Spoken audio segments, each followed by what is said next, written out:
What's going on, guys? BigJerr back again. And today I want to talk about the differences between analog model EQs and digital EQs. What are some examples of these? What are some differences between these? And finally, why and when you would want to use one of these over the other. Plus, we'll do some audio examples so you can actually hear the difference. Okay? Let's get into it.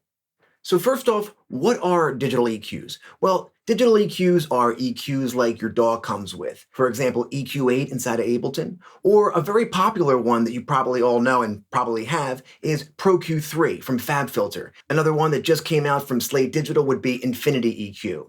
These are all examples of digital EQs. They're very transparent, meaning they don't color your sound at all. And they're very surgical EQs. You can get in there and make very narrow cues and surgically clean up your sound. This is really what digital EQs are best at. You can go in, find the part of the sound that you don't like, and remove it. Of course, you can boost with digital EQs, but you're not really adding anything extra, no color and no vibe. This is where analog model EQs come in. Now, there's a lot of companies that do analog modeling. My favorite would be Slate Digital, but a lot of us have Waves plugins that we don't know how to use, and there's many analog modeling devices inside of there. There's actually tons of companies that do analog modeling, so it really doesn't matter which company you decide to go with, they all do analog modeling in their own way, but they all kind of do the same thing.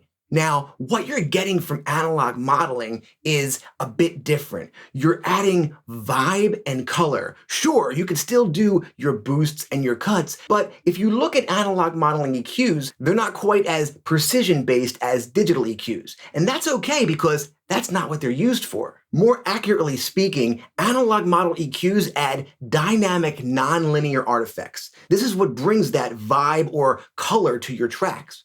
Also, as I mentioned before, analog modeling EQs can be a lot less precision-oriented than digital EQs. And in a way, limiting your options can give you more creative freedom. All right, now that we discussed what analog and digital EQs are, and we gave a few examples, let's actually listen to the difference between an analog and a digital EQ on a lead. And then after we hear a difference between the digital and the analog EQs, I'll then show you how to use both the digital and analog EQs on that same lead to create a great sound. All right, let's jump into Ableton. All right, here's our lead. Let's check it out, and then we'll apply our EQ to it.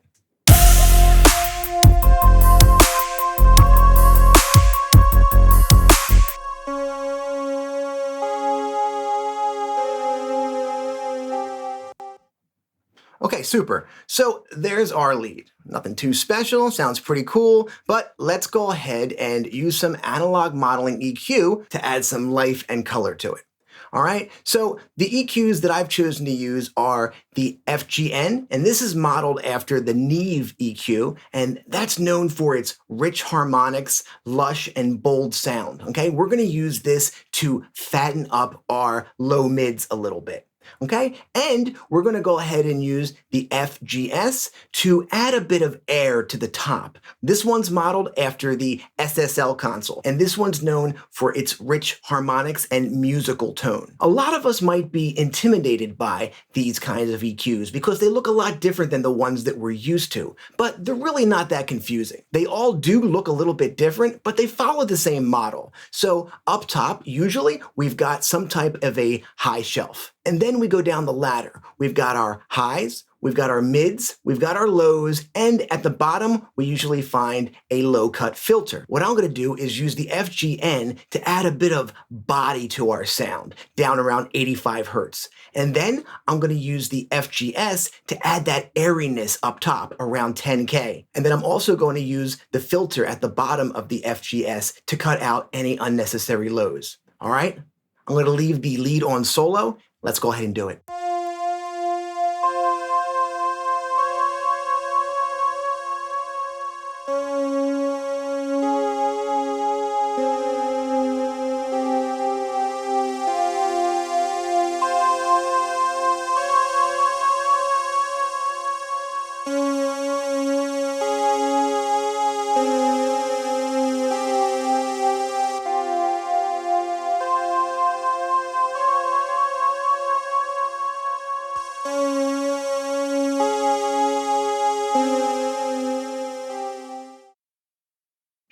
All right, we could definitely hear the difference, right? But we are adding a lot of volume, and we don't want the volume to trick us into thinking it's better when the actual analog modeling filters are making it sound better. So to do a direct comparison, I went over here on the Pro Q3 and I made the exact same adjustments. So low cut to 90 Hertz, okay? And then I went up and I did on this guy, on about 85 Hertz, I did a 15 dB boost, just like we did over here. 15 dBs. And then over here, I went up to around 10K and boosted around 10 dB. And that's exactly what I did here. So now what I'm gonna do is audition these back and forth. So I'll start off with the analog one, and then we'll go to the digital one. And set the exact same way, you'll be able to hear that the analog modeled EQs add a lot more body and vibe, warmth, all of that. And the digital EQ sounds a bit thin and frail. Let's check it out.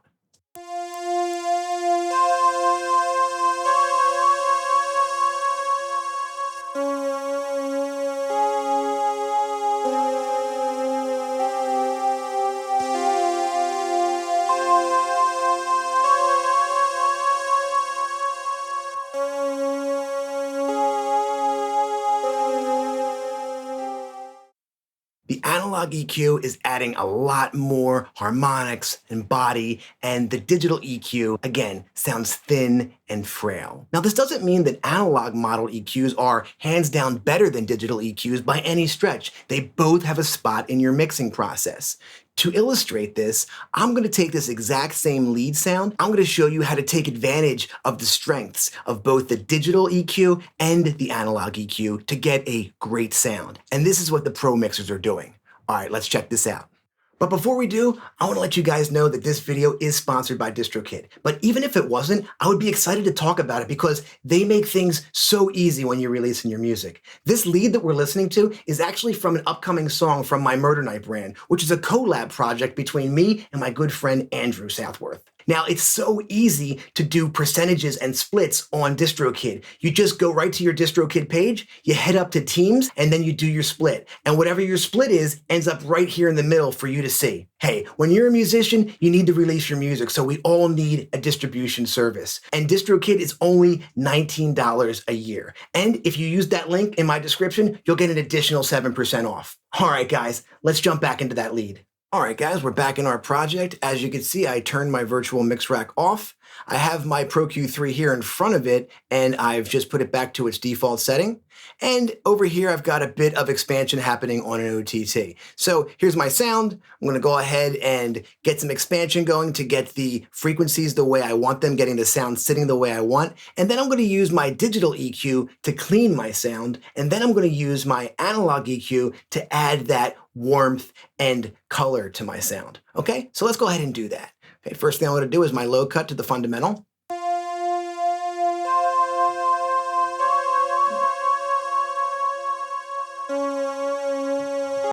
Okay, and then I'm gonna let Pro Q3 tell me where the buildup is. And Pro Q3 is showing me that there's a little buildup here at around 500 Hertz. So what I'm gonna do is just make a node there, and I'll do some dynamic EQing, okay, to get that down a bit.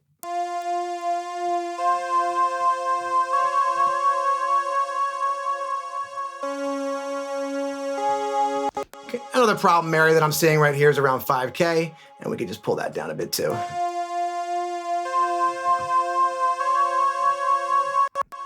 Great. Now that I've got my sound cleaned up and I've got all of those resonant buildups going that I didn't like, I can now go ahead and color the sound. So I'll just leave the exact same settings that I had, and let's go ahead and hear it.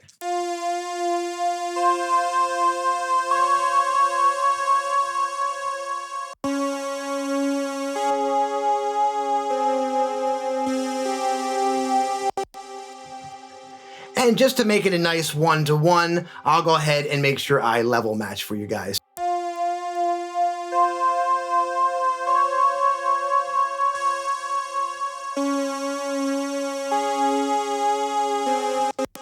Yeah, we're not even adding a dB. So that is a one-to-one comparison, and everything sounds way, way better. So this is the best way that we could be using both types of EQ. We use our digital EQ to totally clean up our sound, get rid of anything we don't want, nice and surgical, and then we use our analog style EQ to add that body, that attitude, that color to our sound, and that'll help us get a more appealing and professional mix.